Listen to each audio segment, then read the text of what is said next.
Welcome, future ruler of the fairies.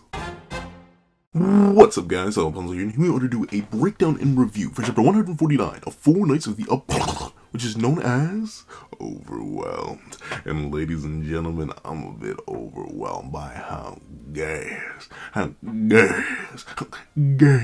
this chapter was.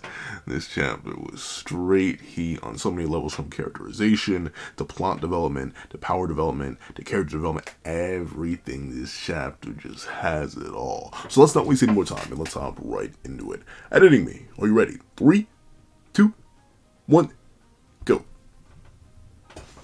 What's up, guys? That guy with a pencil here. Fun fact, I do happen to have it on me and keep it on me at all times. And another fun fact, this chapter opens up with that that delicious stuff, that juicy stuff, that scrumdiddlyumptious stuff, that character development. We see that ultimately Myrtle is still going through it, and ultimately this acts as a catalyst. Myrtle reveals that, hey, I'll be completely honest, Maji, I'm sorry. He genuinely feels real proper guilt for everything he did to Nasan. While Nasan himself feels guilty for the fact that he can't help Myrtle right now because of the Pollen Garden in between them, and ultimately, thusly, Pernal may find himself in some sort of mortal danger without the help of King, in spite of Nasan's ability to hypothetically help him if this barrier was not here. Ultimately, it's Myrtle who feels the most guilt. He feels ultimately sad about how he treated Nasan. He understands that ultimately he feared a future that was pretty much never going to happen. A future where he was replaced, a future where he wasn't loved, a future that was simply consumed by fear. That's what he had, and he feels guilty about that. And notably, we see that Nasan understands, and he even appreciates the fact that Myrtle does actually feel bad. But notably, Nasan's, being the kind, sweet soul that he is, or that they are, notes that that's okay, but, I'll be real. To earn my forgiveness, all I want you to do is apologize to your beloved sister. Apologize to Tiore. She adores you, after all. And while Tiore denies it and Myrtle is surprised, I do love this little interaction, where ultimately Tiore does exonerate. And really, I say exonerate. Remember, Myrtle had her to choke. Like, he had the grippers on. He gets exonerated solely for the idea that she wants her two older siblings to get along, to make up, and to live a whole lot happier than they were before. And I think that's nice. I think it's really, really nice. The reconciliation of this arc of the royal family isn't over just yet. Obviously, this chapter complicates it even further. It's a good complication, though, at least in my opinion. But seeing these two have the potential to become a dynamic duo of their own form, Myrtle getting stronger with his own new understanding of himself and possibly awakening his own magic, and Nasan's possibly awakening a new magic of his own by the end of this chapter. I'm very, very excited to see where this dynamic goes. This is going to be one of the more interesting ones, and it's one that obviously won't get explored too much, as I love Nasan's, and that he's, much as technically they are really a main character when you think about it, they still are one of 4, which is really like one of 8 main characters. Well, technically one of 9, because I guess I sold 2. So I'm not sure how deep this dynamic is going to go, but opening the door to that, beautiful stuff. I love Nakaba's character work here. And once again, while I've been very 50-50 on Tiore in general, like I'm kind of just, I don't know, the character hasn't really done it for me, I do like this moment, once again, because it feels genuine. It feels real, it feels emotional, and it feels like a genuine conversation that siblings would have, especially after an intense family feud. But, of course, speaking of intense family feuds, we see that King and Diane are currently running off to go save the kids.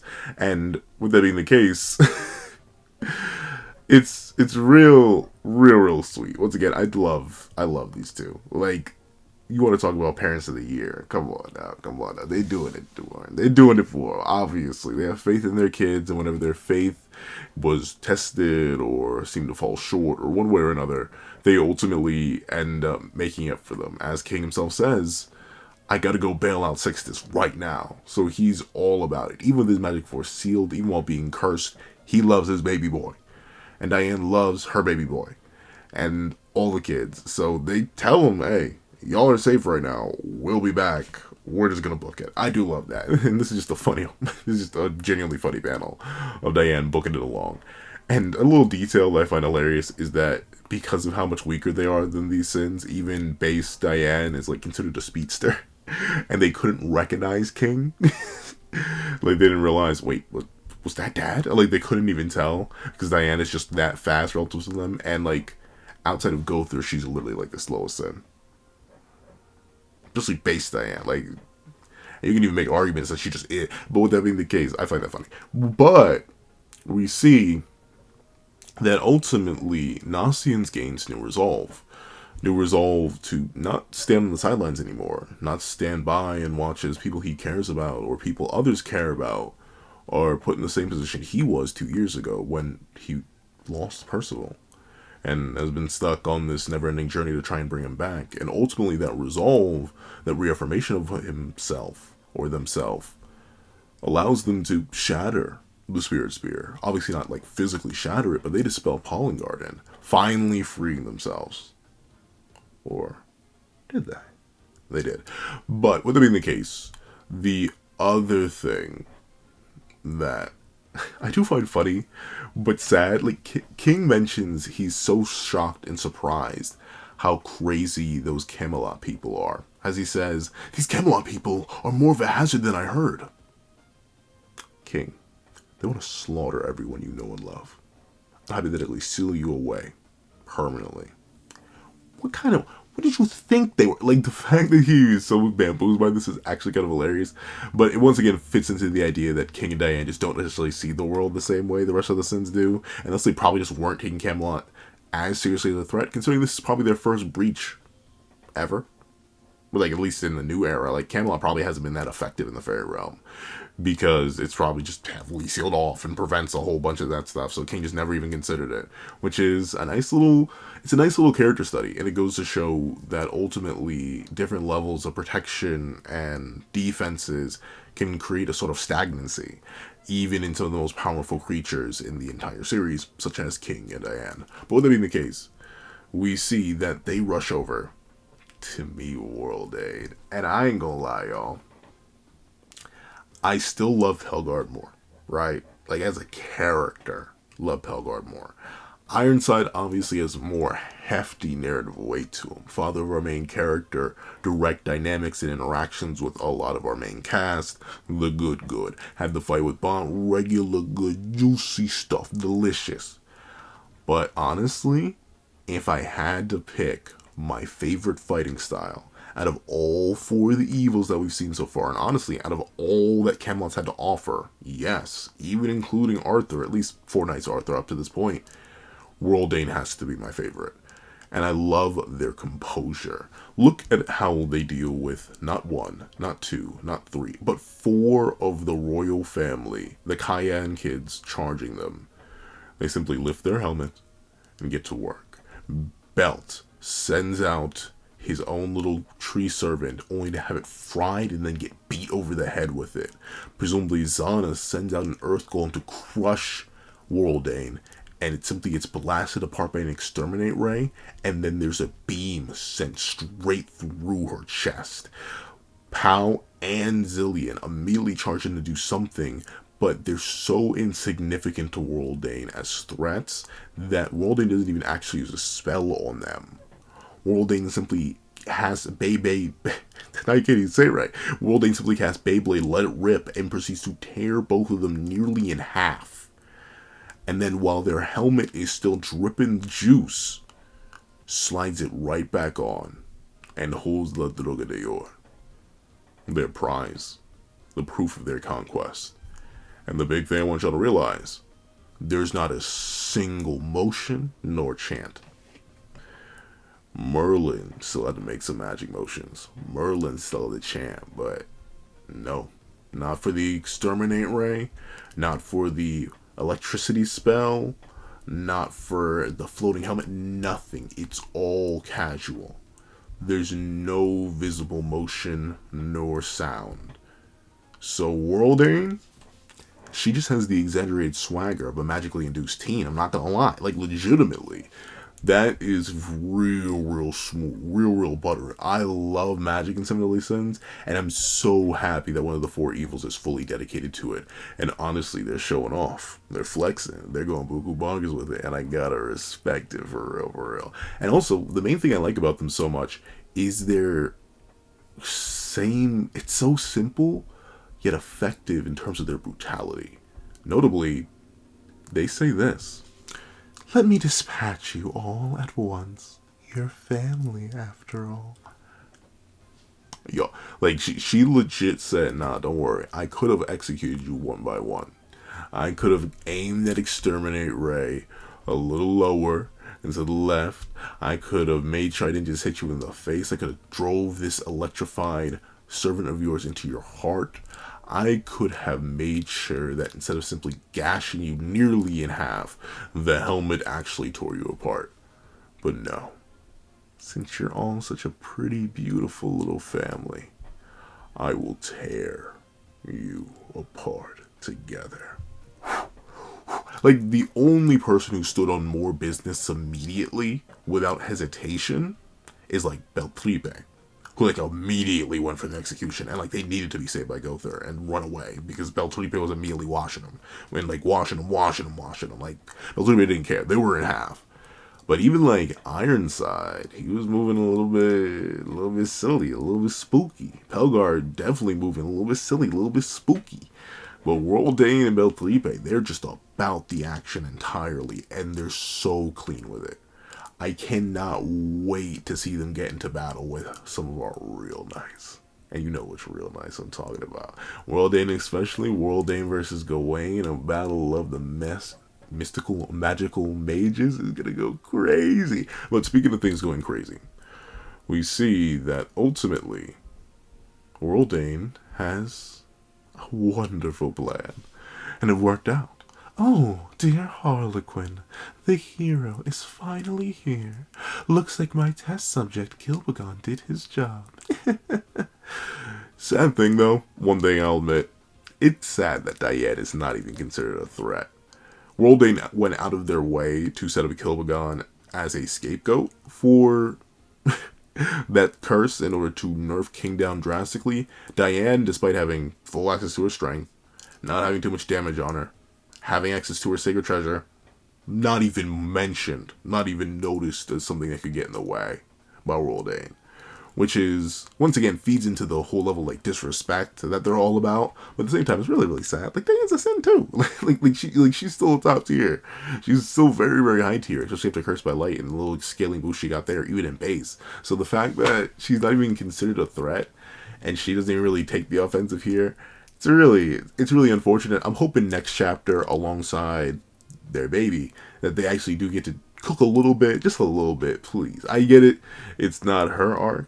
It's the Cayenne family arc, and there's a certain Cayenne family member who gets a nice little juicy buff. But still, I feel bad that she just ends up being a carrier for King, who's now has his magic sealed. And now she just ends up pitching him as an attack rather than, attacking herself when she literally has Gideon. Like, it would have been cool to see, like, a proper golem, like, whether it be make a return of friends, or drop, hey, if it gets really chaotic, drop another catastrophe or something, go absolutely crazy. But once again, it probably has to do with, like, one, Diane not being able to fight all that well, considering they are in the realm, meaning that a lot of her large-scale attacks, the ones that do big damage, will probably do way too much damage to the throne and the area around it, and also the fact that, King, he is the ruler of the realm. It's his job to defend it to a certain degree. And while Diane is obviously also a protector of the realm, it's not to the same degree that King is supposed to. And we see that the kids don't really recognize him at first, because they ain't never seen they daddy like that. But they know they daddy. As King declares, Spirit Chastival, first form, Chastival. I'll use the spear to protect my beloved family.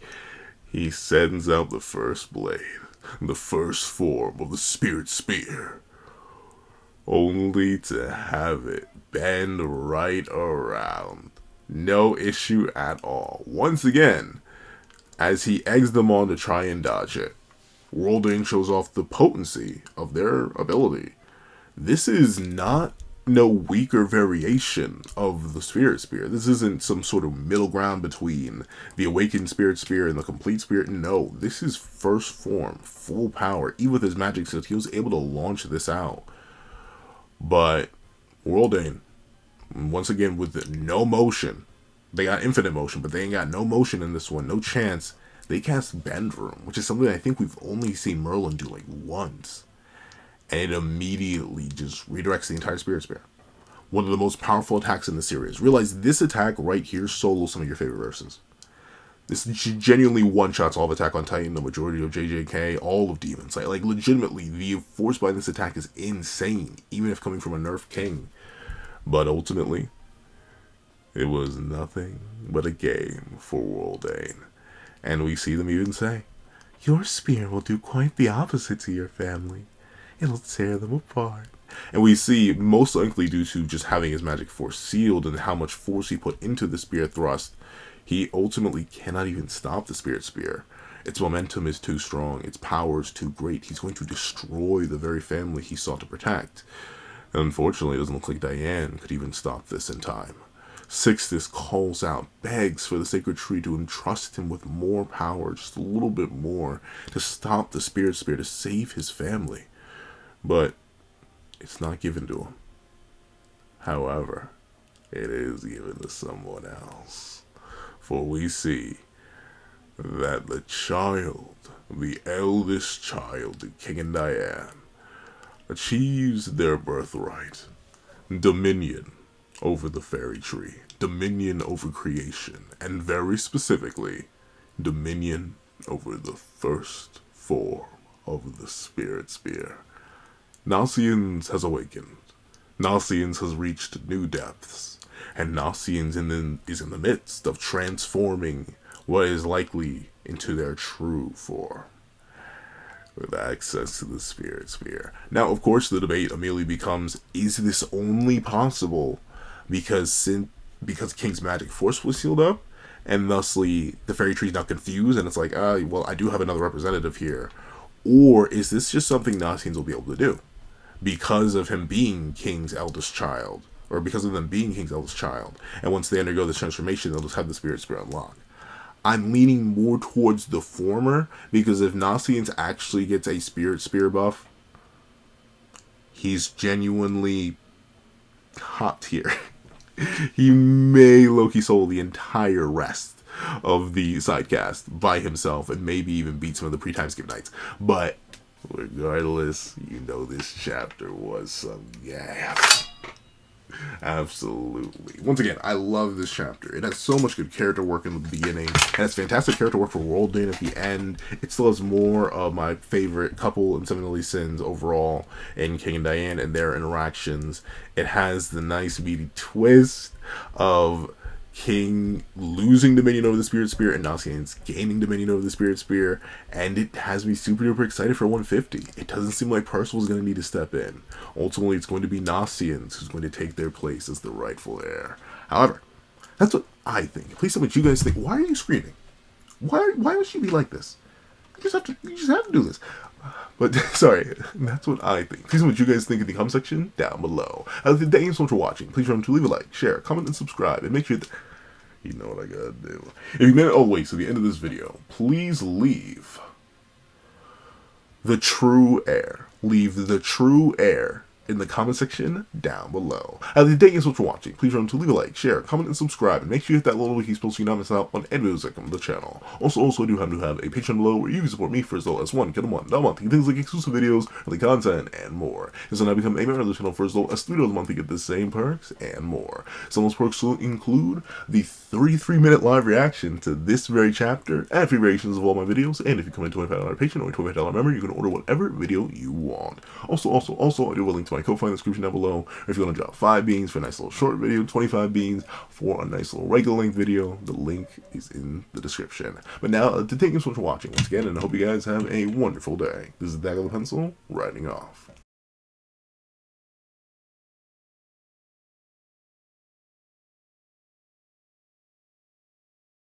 I'd like to give a thank you to our $3 members: O'Connor Plays, Greyhound, At Kids Void, Astro, Eternal Flame, Red Wolf 4765, King Sukada, NMA, Real Rare, Paris Arnold, and G Prosper. And I'd like to give a thank you to our $5 members: Super Gamer Q, Steron, Sean, Sammy, Oexian, Midnight Lord 21, Kevin Encarnacion, Josh Brown, and A+A. And I'd like to give a thank you to our $7 member, Autumn Mornings Lazo.